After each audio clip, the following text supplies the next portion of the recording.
নমস্কার। গীতাঞ্জলির কবিতা। তোমার সোনার থালায় সাজাবো আজ দুঃখের অশ্রুধার। জননী গো, গাঁথবো তোমার গলার মুক্তহার। চন্দ্র সূর্য পায়ের কাছে মালা হয়ে জড়িয়ে আছে। তোমার বুকে শোভা পাবে আমার দুঃখের অলংকার। ধন ধান্য তোমারই ধন, কি করবে তা কও।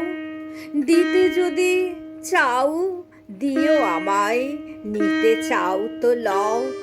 দুঃখ আমার ঘরের জিনিস, খাঁটি রতন তুই তো চিনিস।